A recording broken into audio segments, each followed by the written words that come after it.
Assalamualaikum warahmatullahi wabarakatuh. Bismillah, alhamdulillah, wassalatu wassalamu ala sayyidina wa maulana wa syafi'ina wa habibina Muhammad Rasulillah wa ala alihi wa sahbihi wa man ittaba' sunnatahu wa jama'atah min yaumina hadha ila yaumil ba'ts wan naqah. Sadatil muhtaramin, ashabul fadilah, ikhwatul ulama al-izza, Hadratul As-Sa'i Syuriyah Al-Mukarram Profesor Dr. Muhammad Nuh Azzallahu bikaromih Al-Mukarram Kiai Muhyiddin Ishaq Akramallahu bi'izzi, Moderator Mas Nurul Yakin Atallahu baqa'ah bisyihatil mu'afiyah.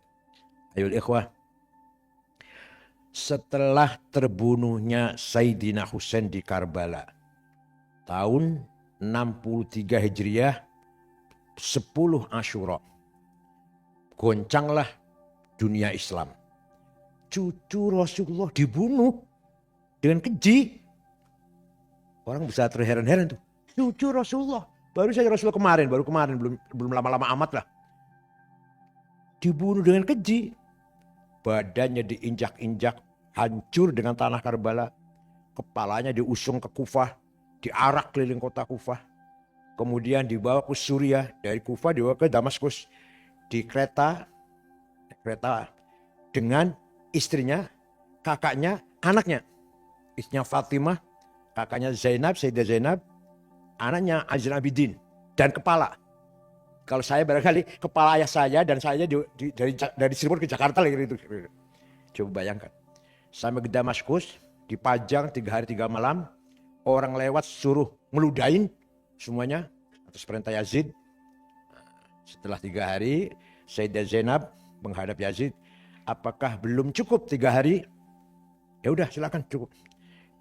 Saya bawa kepala ini ke Madinah. Silakan. Bawa ke Madinah, di tengah jalan ada tentara menyusul. Kata Khalifah, dilarang ke Madinah, bawa ke Mesir. Kalau di Madinah bisa membangkitkan amarah penduduk Madinah, bisa berontak. Akhirnya kepala dibawa ke Mesir. Jadi kepala Husain ditanam di Mesir. Badannya hancur dengan tanah Karbala.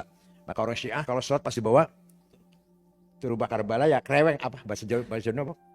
Kreweng. Tanah liat itu untuk sujud. Jadi kalau orang Syiah itu kalau mau sholat, kalau mau sujud sibuk meluruskan batuk dengan ini.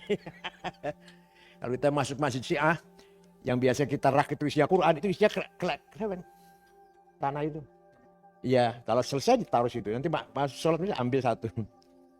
Walhasil, setelah terjadi tragedi itu, orang Irak merasa dosa besar, tidak mampu menolong Ahli Bait. Maka mereka mengadakan gerakan Bakain, menangis rame-rame bersama-sama. Tiap malam nangis penduduk Irak itu, menyesali kejadian Karbala. Lama-lama berkembang, sampai sekarang kan. Kalau 10 Asyura kan pada nangis tuh sampai sekarang. Sampai orang Ciganjur pada bengong. Ceritanya ada orang Syiah acara di Masjid Gus Dur. Nangis-nangis. Lah kata Masjid Ciganjur, kok matinya kapan sih? Kok masih nangis, matinya kapan sih Sayyidina Husain? Ya, lama-lama Bani Umayyah semakin merajalela. Ya, hidup. Suka merampas haknya orang lain. Bergelimang dengan harta. Maka muncul pula gerakan Zuhad yang menggerakkan kelompok yang meninggalkan kemewahan dunia. Ada 2 sudah. Lama-kelamaan ada lagi yang kelompok yang tidak peduli dengan kehidupan dunia. Apa fokusnya? Ibadah, tahajud. Maka disebut Ubad. Muncul lagi Nusak. Jadi akhir abad pertama itu ada Bakain, gerakan nangis bersama. Ada Ubad, gerakan ibadah tahajud bersama atau puasa bersama. Ada Zuhad, orang yang meninggalkan kemewahan dunia. Padahal lafal zuhud di Quran hanya sekali disebut. Itu pun bukan konteksnya, bukan perintah. Wa kana minaz zahidin. Yang menemukan Yusuf di sumur itu, menjualnya dengan harga murah karena dia orang yang tidak materialis atau tidak ingin uang banyak lah. Dijual murah Yusuf itu. Jadi, cuma itu sekali. Di Quran cuma wa kana minaz zahidin. Gak ada selain itu. Lafal zuhud gak ada di Quran. Yang banyak di hadis. Dah. Lama-kelamaan terjadi pertama kali bakain, kemudian ubad, zuhad, lahirlah kelompok yang memisahkan diri dari kehidupan duniawi. Bahkan orang pertama kali mendapatkan gelar sufi itu bukan ahli tafsir, bukan ahli hadis, tapi Jabir bin Hayyan al-Azdi yang wafat tahun 161 Hijriah. Orang apa? Yang menemukan teori aljabar. Beliau itu kalau akan mengadakan observasi, tahajud dulu 100 rakaat. Pagi-pagi izin dulu pada Imam Ja'far Shadiq bin Muhammad Baqir.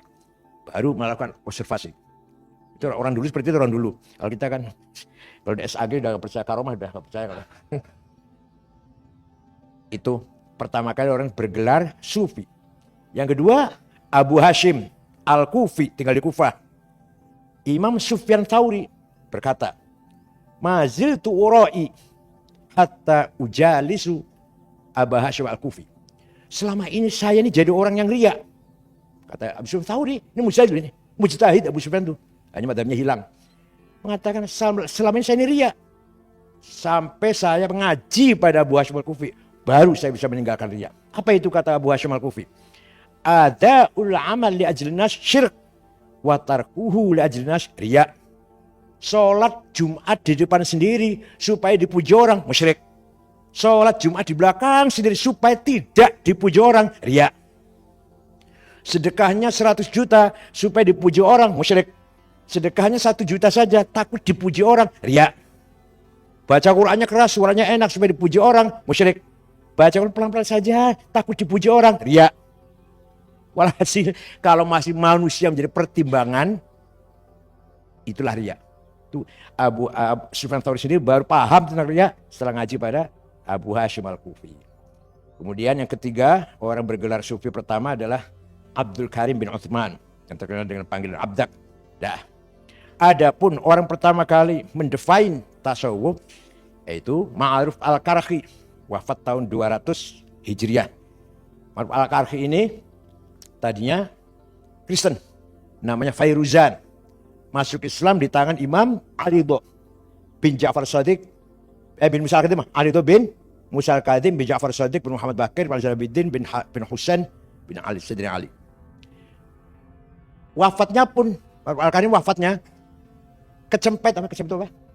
Kedesak-desak orang mau salam dengan Ali Ridho, dia menghalang-halangi sampai tulang rusuknya patah menyebabkan meninggalnya itu. Jadi Umar Al-Karhi wafatnya karena membentengi atau mengawal Imam Ali Ridho, Imam Syiah yang ke-8. Pertama kali orang mendefinisi tasawuf adalah Imam Ma'ruf Al-Karhi. Gimana definisinya? At-tasawuf al-akhdhu bil haqa'iq wal ya'su mimma fi aidil khala'iq. Tasawuf itu adalah mencari hakikat, berpaling dari kepalsuan. Padahal di dunia ini 99,9 masih koma lagi. Palsu semua. Kepalsuan kita ini ada yang ditutupi dengan kopiah hitam, ada yang dengan sorban, ada dengan gamis, ada dengan dasi, dengan kemewahan. Semuanya palsu. Maka sedangkan tasawuf itu mencari hakikat, berpaling dari kepalsuan. Dasarnya apa dasarnya? Ya ayyuhan nasu inna wa'dallahi haqqun fala taghurrannakumul hayatud dunya wala yaghurrannakum billahil ghurur. Wahai manusia, kamu jangan tertipu dunia. Jabatan, harta, dunialah. Itu pemahamannya gampang. Jangan tertipu dunia ya, jangan tertipu harta ya, jangan tertipu uang ya. Gampang pemahamannya itu loh. Yang paling susah, wala yaghurrannakum billahil ghurur. Jangan tertipu dengan suatu tipuan yang kelihatannya atas nama agama. Yang paling berat, yang paling sulit itu. Saya hafid Quran, hebat saya, gak ada lawan. Saya santri yang banyak, hebat saya, santri saya paling banyak. Kalah semua yang lainnya. Saya kalau ceramah ditepuki tangan, semua orang tepuk tangan. Saya kalau semua umat cium tangan saya, timbul gurur, membanggakan diri. Itu sudah nol tuh, jatuh itu di depan Allah, nggak ada harganya orang kayak gitu tuh. Saya hafal Quran, sudah nol itu. Saya doanya saya mujarab. Saya paling laris dipanggil ceramah kemana-mana. Saya paling hebat kalau diskusi, kalau berdebat. saya paling ahli mantik, saya paling ahli bahasa, saya paling ahli tentang apalah, tentang tafsir. Begitu kita memberi conteng biru lah, positif kepada diri kita, maghrur. Begitu kita menganggap diri kita hebat, baik, di contengnya apa? Biru ya, maghrur. Kita harus selalu memberi nilai, bukan nilai, memberi alamat apa? X merah kepada diri kita. Siapapun kita, ayo kita kasih X merah. Kita ini bukan apa-apa dengan si A gitu loh. Kita ini bukan apa-apa dengan si Kiai Fulan, Kiai Fulan. Kita ini hebat memang profesor doktor. Kita belum apa-apa dengan Kiai Ali Maksum. Kita ini santrinya banyak, belum apa-apa dengan walhasil gitu ya. Wala yaghurrannakum billahil ghurur. Jangan tertipu oleh tipuan yang kelihatannya mengatasnamakan agama. Maka asnaful maghrurin, berbagai macam orang yang tertipu itu, terperdaya itu, yang paling banyak ulama. 11 macam. Yang kedua, pejabat yang punya pangkat. 9 macam. Yang ketiga, orang kaya.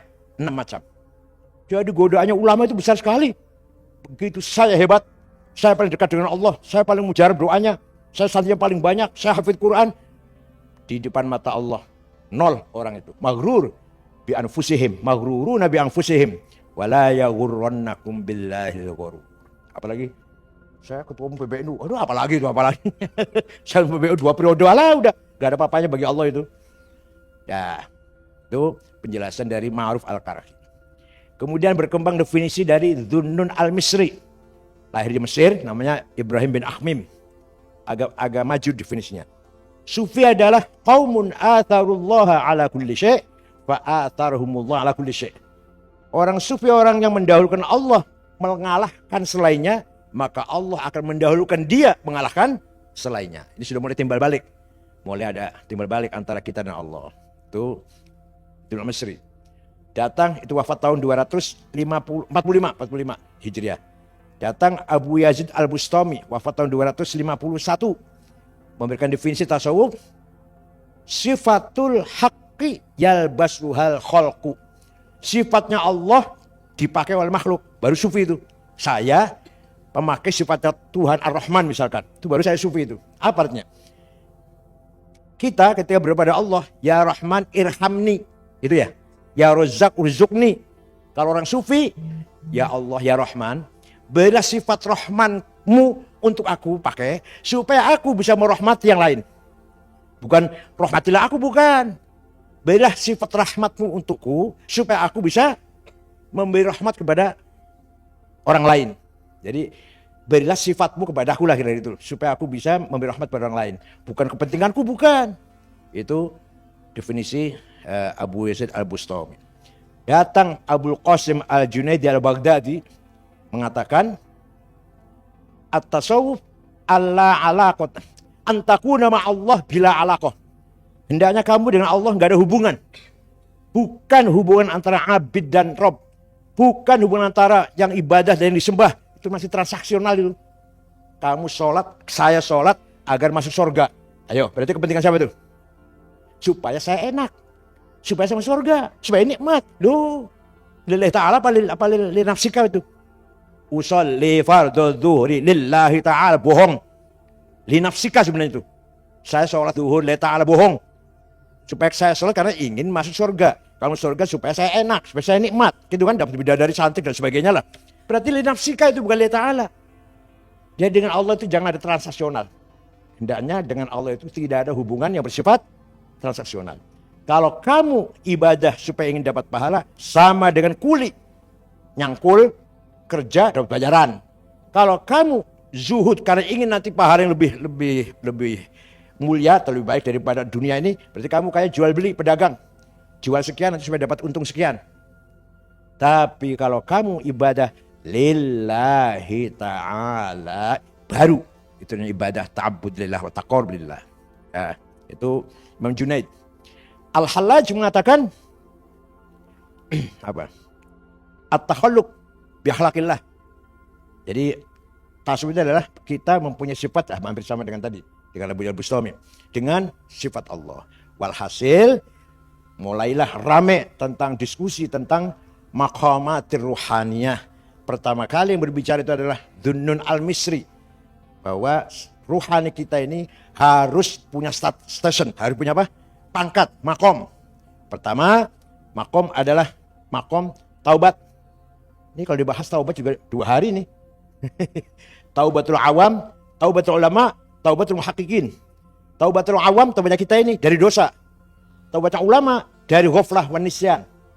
Lupa pada Allah, dosa itu kalau ulama. Syurah lupa pada Allah, dosa itu. Kalau taubatul muhaqqiqin, ahli tahqiq, syu'urun bil wujud. Merasa ada. Suatu ketika saya merasa ada, eksis. Dosa itu. Sudah taubatul muhaqqiqin. Kalau sudah taubat selesai, naik ke makom wara'. Apik, selektif. Yang yakin benar baru dilaksanakan. Yakin halal baru diambil. Kalau masih ragu, sedikit-sedikit masih ada keraguan, nggak mau menerima. Dengan wara'. Kemudian yang setelah wara' zuhud, asketis ya. Bukan berarti melarat, enggak. Tapi dengan harta itu enggak begitu, siapalah. Enggak begitu menghargai. Rumah bagus, mobil bagus, tapi enggak masuk ke hati sama sekali.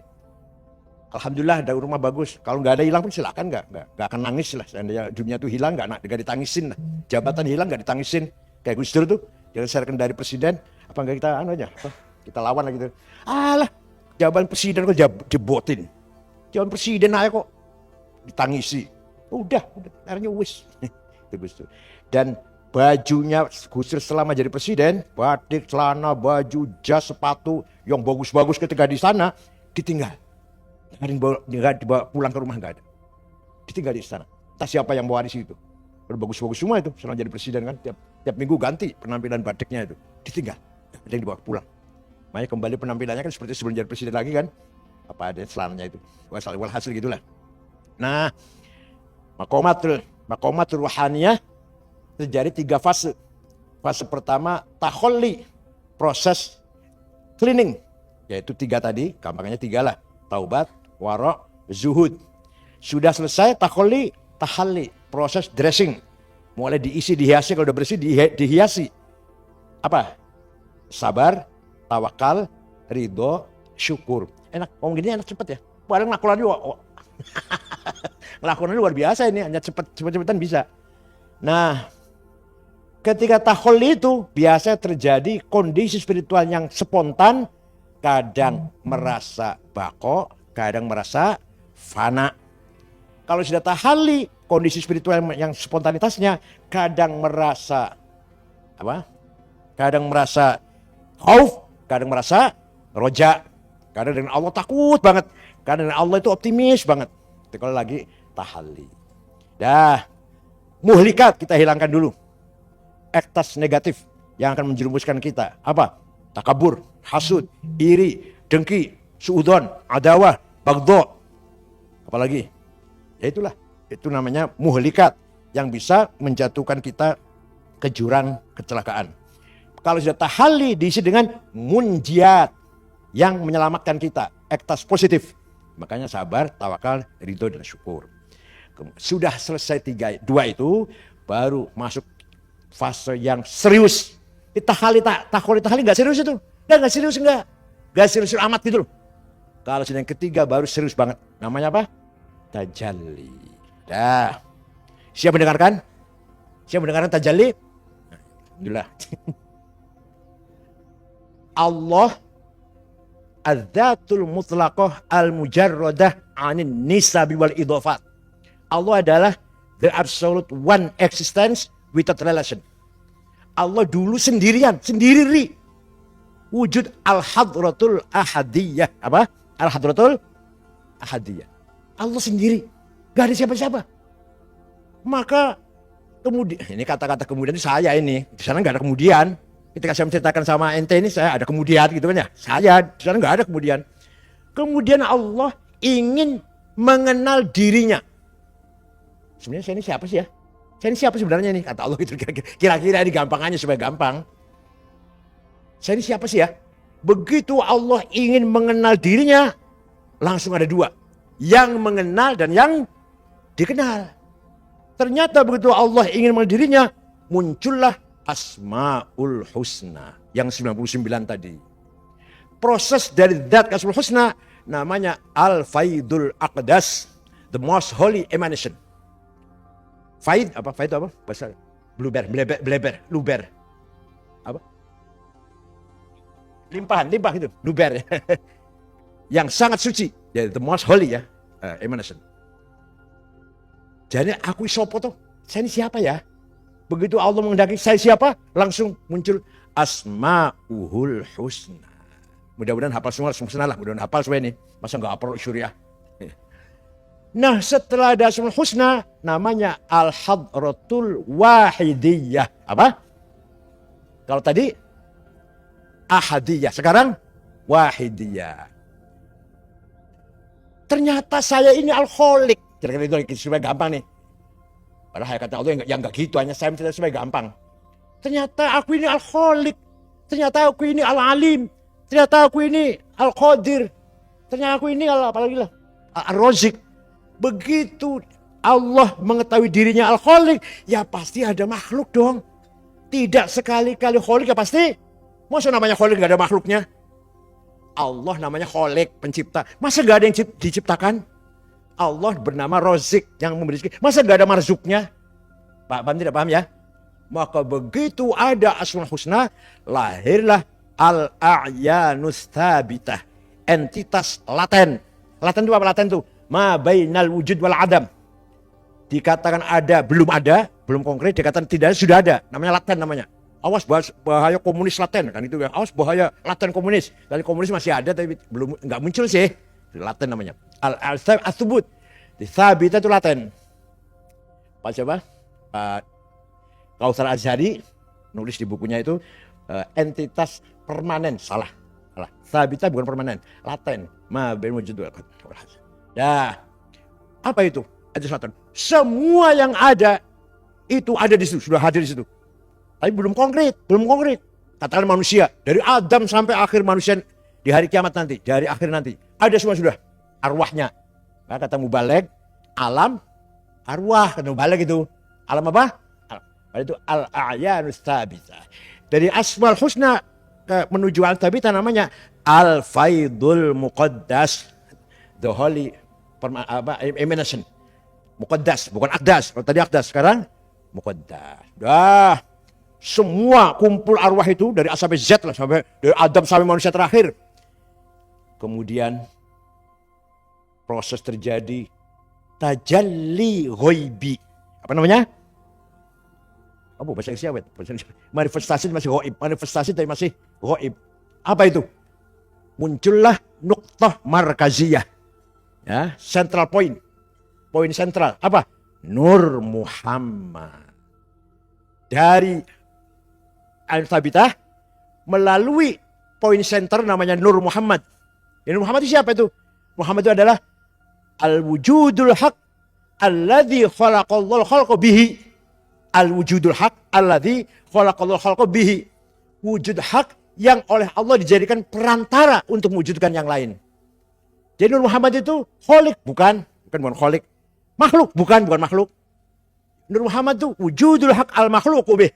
La kholik wala makhluk. Kristen mengatakan the logos. Kita mengatakan Nur Muhammad.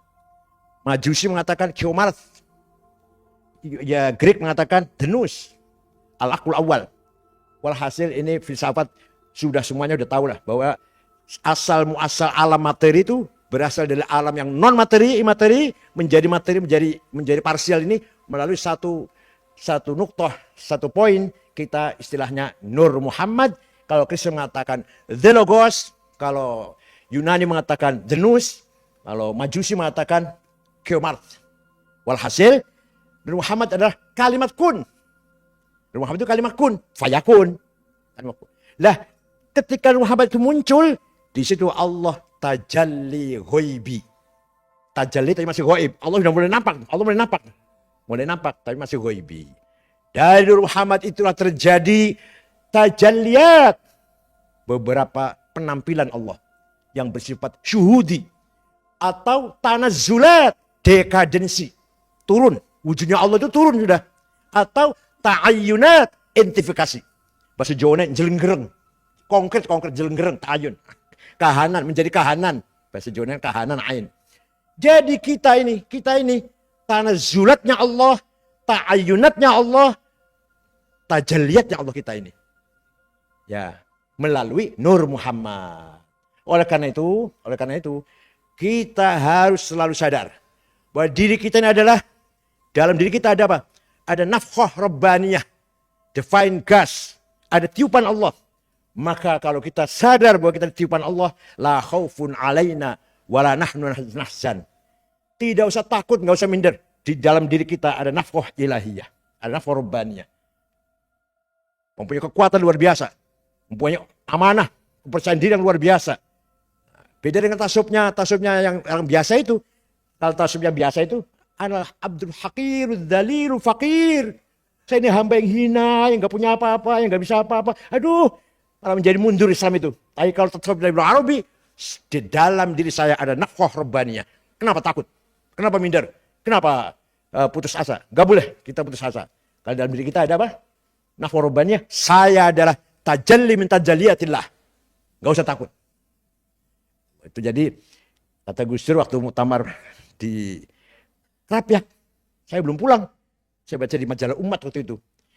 Kalau ingin maju NU, tasawufnya jangan tasawuf Ghazali, tasawuf Ibnu Arabi. Saya ada anak yang lagi disertasi S3 menulis nama Ibnu Arabi. Nanti kalau pulang, ya, pasti saya maksudnya nyebut nama saya udah. Saya belum datang Indonesia udah. Orang sudah banyak tahu. Cak Nur sudah tahu. Cak Nur Majid dan seterusnya. Walhasil, tasawuf tajalliyat ini merupakan reflektif, yang bersifat reflektif, extraversion, bersifat dinamis. Beda dengan tasawuf yang kita kenal biasa, semakin minder, semakin merasa aneh, adalah Abdul Fakir, Dzalil, Hakir. La makna li, nggak ada artinya saya ini. Salah itu, salah. Saya adalah tajalli syuhudi Allah. Dalam diri saya ada nafkhah rabbaniyah. Kalau cerita nafkhah begini. Dalam diri manusia, pertama ada al-quwwatun natiqah. The power of intelligence, yaitu akal, yaitu kecerdasan yang bisa memahami kebenaran. Tapi tidak hanya itu, ada al-quwwatul mutakhayyilah, the power of idea, kemauan, hasrat, cita-cita, ada an-nafas di jiwa, mau menang, mau kaya, mau jadi bupati, dari an-nafas al-mutakhayyilah, bukan khayal itu waham, bukan. Mutakhayil itu artinya yang betul-betul hasrat yang besar lah. Himmah, lahirnya azimah pada al-quwwatul mutakhayyilah. Tapi al-quwwatul natiqah, al-quwwatul mutakhayyilah tidak akan punya nilai kalau tidak didasari dengan an-nafkhah ar-rabbaniyah yang adanya fi qulubina. Maka hati kita lah yang akan menentukan jalan arahnya kecerdasan kita atau hasrat kita. Hati komponennya pertama adalah basirah. Setiap manusia punya basirah. Bali insanu ala nafsihi basirah. Punya mata batin. Dan manusia punya mata batin. Untuk apa itu mata batin? Fa'alhamaha fujuraha wa taqwa. Untuk membedakan mana baik mana buruk. Ini salah, ini benar. Ini lempeng, ini bengkok. Semua manusia walaupun buta huruf, walaupun nggak sekolah, tahu mana benar, mana salah. Itu dari basirah. Setelah basirahnya berfungsi, akan estafet pada dhamir, conscience. Itu yang akan mendorong kita salah satu perintah atau larangan. Kalau kamu sudah tahu itu benar, if'al, do it. Kamu sudah tahu kan ini salah, ini melanggar, don't do that, la taf'al. Itu yang ngomong gitu namanya apa? Dhamir, conscience. Nah, ada 3 grade sih. Ada dhamir istimai, dhamir lingkungan. Kalau tengah-tengah santrinya, aduh khusyuk, tengah-tengah muridnya itu. Jadi kalau keluar negeri, wallahu alam, itu namanya itu dhamir istimai. Masih mending itu punya dhamir daripada di depan mertuanya gak karu-karuan. Yang nomor 2, dhamir qanuni, legal formal. Ada SK berangkat, gak ada SK enggak. Ada selari, ada honor, jelas saya kerjakan. Enggak ya enggak. Itu namanya dhamir qanuni. Masih baik daripada SK diterima, honor diterima, amplop diterima, selama nggak mau. Khutbah nggak mau. Yang ketiga yang paling tinggi adalah dhamir dini. Dhamir yang memberi motivasi kepada kita. If'al, tapi berdasarkan agama. Dimanapun, kapanpun, ada selari apa enggak. Kalau memang itu baik, kita lakukan. Kalau memang itu salah, kita Kita tinggalkan, kita larang. Orang lain pun jangan melakukan. Walhasil itulah pentingnya dhamir. Istafti qalbak albirru matma'inna qalbuk wal itsmu ma hafi nafsik wa taraddad bis sadr. Kalau yang kamu lakukan itu dengan tenang, percaya diri, masuk medsos malah senang malah. Istrinya mendengar, anaknya mendengar, senang malah. Itu pasti benar itu yang kamu lakukan. Jadi kalau kamu lakukan itu ragu-ragu, tengok kanan, tengok kiri dulu, jangan ada yang tahu, istri jangan tahu, anak jangan tahu, santri jangan tahu. Ah itu pasti wal itsmu itu, dosa itu. Hal yang dosa itu. Nah, itu namanya dhamir kita masih hidup itu, bisa mencegah atau mendorong. Nah, kalau sudah dhamir itu selesai berfungsi, akan estafet pada depth of heart, fuad. Fuad itu apa? Nurani lah. Fuad, maka dzabal fuadu ma ra'a. Yang namanya fuad tidak mungkin bohong. Yang bohong itu mulut masih halus, cangkem. Wallahi, saya nggak tahu menau. Tahu. Demi Allah saya ikut campur. Ikut. Saya dapat sedikit, sumpah. Banyak. Bukan saya. Ayo. Kadzab. Gak bisa bohong fuad itu. Kadzabal fuadu ma ra'a. Oleh karena itu, nanti di akhirat, kalau Allah mengadili makhluk ini, bukan satu persatu maju gitu. Bayangkan kita gitu ya. Satu maju diadili gitu. Ya berapa ratus tahun, kita akan mengadili diri kita sendiri. Kita sendiri akan tahu nahnu min ashabil yamin atau min ashabil shimal. Dari mana? Dari fuad kita. Wamtazul yawma ayyuhal mujrimun. Kita akan tahu tempat saya di mana. Barisan saya di mana barisan saya ini. Bukan berarti dia diri satu itu diperiksa oleh malaikat itu. Ya lama banget. Karena kita semua dalam diri kita ada fuad. Ada hakim yang sangat jujur. Polisi pun ada hakimnya. Jaksa ada hakimnya. Hakim pun ada hakimnya. Begitu hakim itu ngelenceng, hakimnya dalam dirinya itu akan menegur dia. Saya salah. Hakim memutuskan sesuatu dengan salah karena disuap atau apa, hatinya akan nangis sebenarnya, akan menegur, kamu salah. Sekali, 2 kali, 3 kali, 20 kali, pelan-pelan, kamu salah. Dalam hatinya itu, kamu salah. Terus-terusan, hilang sudah suaranya. Nanti suaranya akan keras lagi kalau sudah indat taghargharil arruh. Kalau sudah mau sekarat mati, baru. Ya Allah, ya saya banyak dosa, banyak salah, Allah, beri kesempatan saya untuk tobat. Atau enggak usah itu, naik pesawat, oleng. Ayo, Insya Allah, saya akan tobat Tuhan, saya banyak sekali dosanya. Baru itu. Suara dhamir, suara fuad keras lagi itu. Setelah selamat. Naik kapal, bocor atau oleng, turbulensi. Waduh, doanya luar biasa itu. Akan tobat jadi orang baik lah. Merasa betul-betul dekat dengan Tuhan.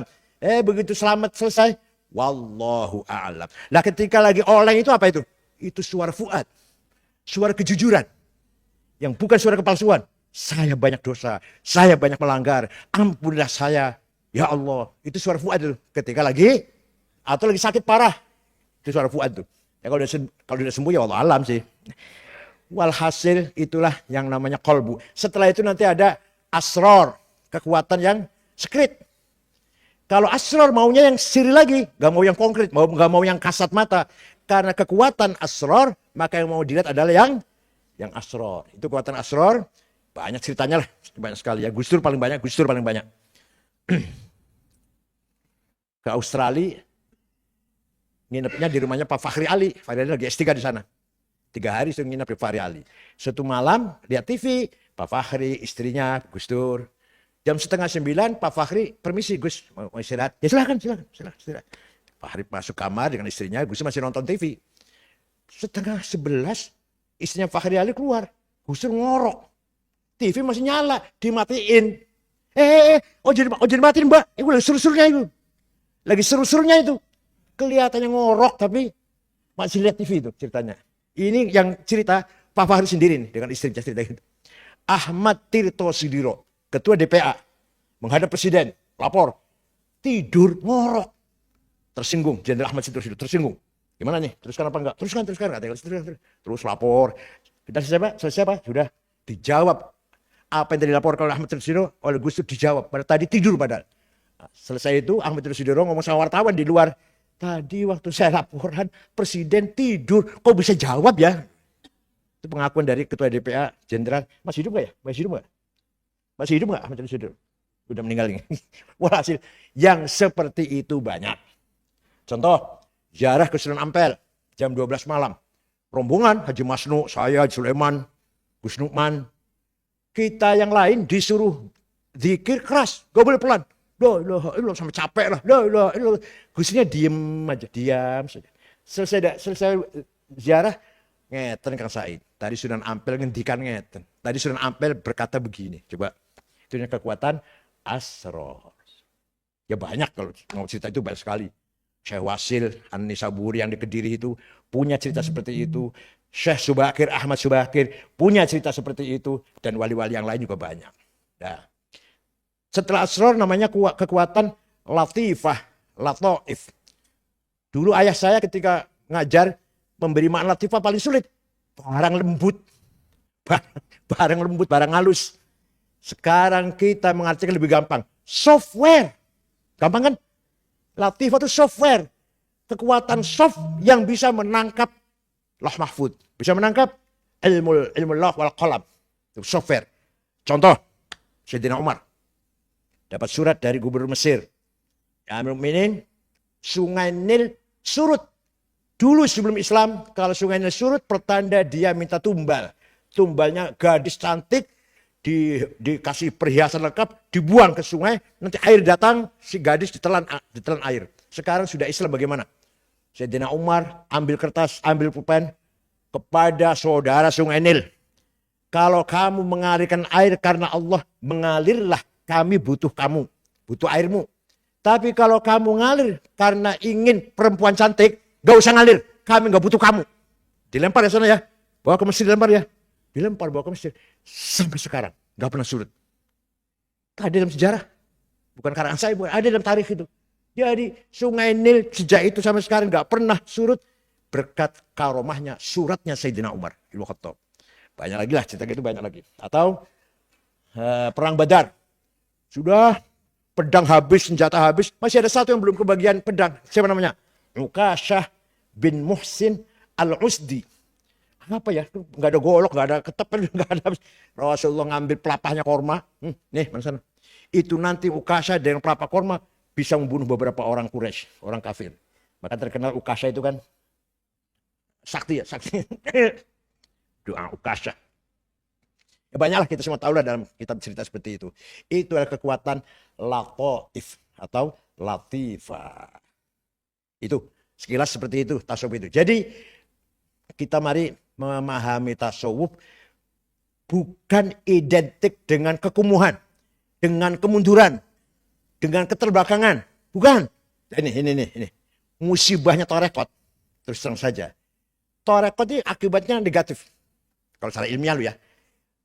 Tasawufnya menjadi jelek karena anggotanya coba lihat tuh. Lihat tadi tarekat kumuh-kumuh, tukang sampah, tukang beca, juhala yang ikut tarekat itu. Orangnya juga akan rusak. Pengikut tarekat akan rusak juga. Masih bodoh sudah diajari usul, ma'rifat. Oh, nanti ngobrolnya Masya Allah. Tadi malam saya jumpa Rasulullah. Nanti ngobrol gitu nanti. Tadi malam saya jumpa Rasulullah SAW. Terus begini. Nah itu rusak itu. Walhasil sebenarnya tarekat adalah madrasah. Madrasah ruhaniyah yang masuk madrasah itu sebenarnya harus diseleksi. Harus sudah makomnya. Sudah selesai syariatnya. Sudah selesai dengan dirinya lah. Baru masuk tarekat. Nah orang awam masuk tarekat. Tasawuf yang menjadi rusak karena pengikut tasawuf adalah juhala.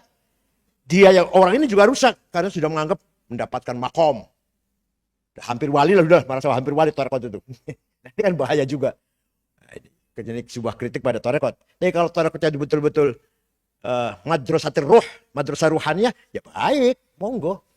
Tapi kalau tarekatnya salah-salah, yang penting anggotanya banyak, tidak seleksi sama sekali, tidak selektif sama sekali, malah membahayakan semuanya. Walhasil, tasawuf merupakan kekuatan spiritual. Saurah ruhaniyah. Revolusi spiritual tasawuf itu. Gak sembarangan. Revolusi spiritual tasawuf itu. Dengan melakukan latihan-latihan, mujahadah, banting tulang, membanting dirinya sendiri, hilangkan semua kesombongan, egois, ananiyah, buang semuanya. insya Allah kita akan masuk ke dalam wilayah maqamatil arifin. Dan yang heran, Ibnu Sina yang begitu terkenal dokter filosof, akhir umurnya menulis maqamatul arifin. Imam Ghazali, Fiqih, Al-Wajiz, Al-Wasit, Al-Basit. Karangannya, Usul Fiqih, Al-Mustasfa, Al-Mankhul, Al-Qiyas, Ilmu Kalam, Al-Iqtisad, Fil-I'tiqad, Ijazul Amal, Ilmu Kalam, Akhlak, Mizanul Amal, Adabud Dunya wad Din, dan sebagainya lah. Bidatul Hidayah, Minhajul Abidin.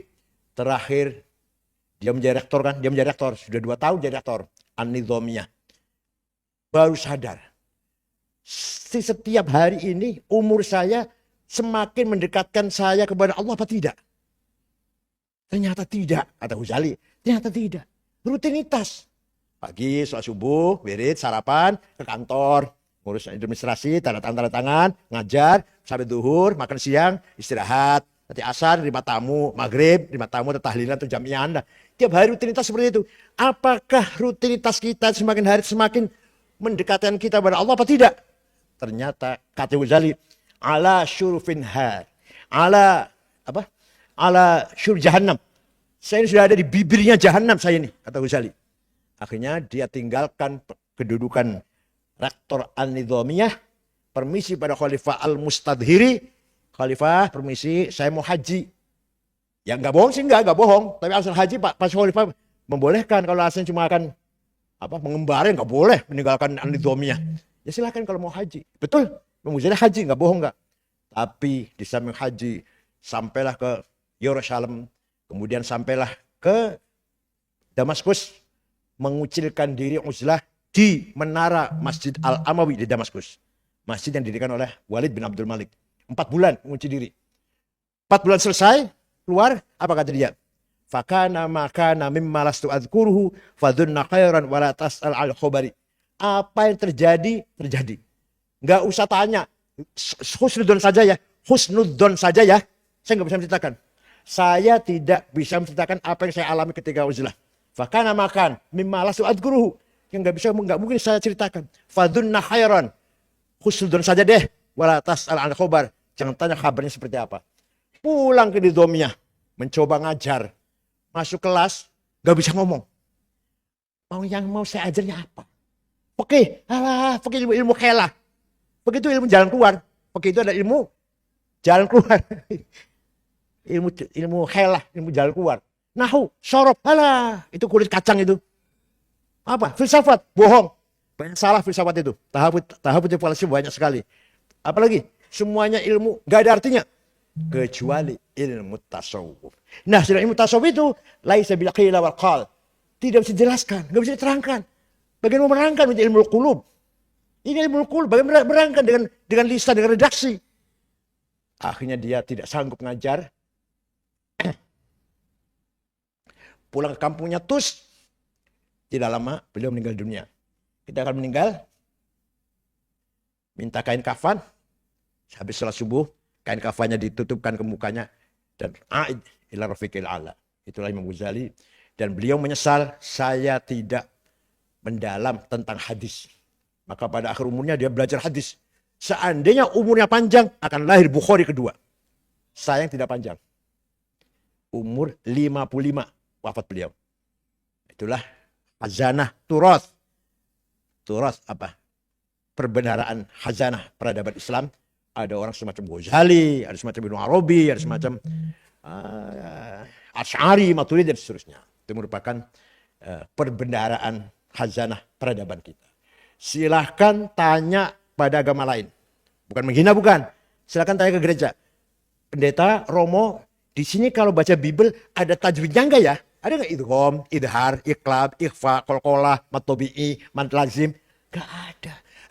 Hanya di Islam ada ilmu tajwid. Silakan tanya pada Romo di gereja. Di sini kalau menerima berita, ada metode enggak menyaring berita? Ini sahih, ini hasan, ini dhaif. Enggak ada. Di kita, hadis ada sahih, syaratnya ada 4. Antara guru dan murid muttasil. Kedua, dhabit, gurunya enggak pernah lupa. Ketiga, thiqah, gurunya bisa dipercaya, enggak pernah nyolong sendal di masjid. Nomor 4, adil, baru sahih. Kurang 1, hasan. Kurang 2, dhaif. Apa faktor dhaifnya? Mauquf, maqtu, munqati', mursal, mu'allal, mu'dhal. Ya Allah. Hanya di Islam ada metode seperti itu. Silakan tanya Pak di gereja atau di wihara atau apalah agama yang lain. Gak ada ilmu itu. Kalau nahwu ada, kalau grammar atau ilmu hukum ada. Kalau ilmu seperti ini nggak ada. Ada nggak di sini? Memahami Bible itu ada. Seperti kita ada makiyah, madaniyah. Tafsir, macam tafsir lah. Biriwayah, bidiroyah. Muhkamah, mutasyabihah. Ayat mutlaqah, ayat muqayyadah.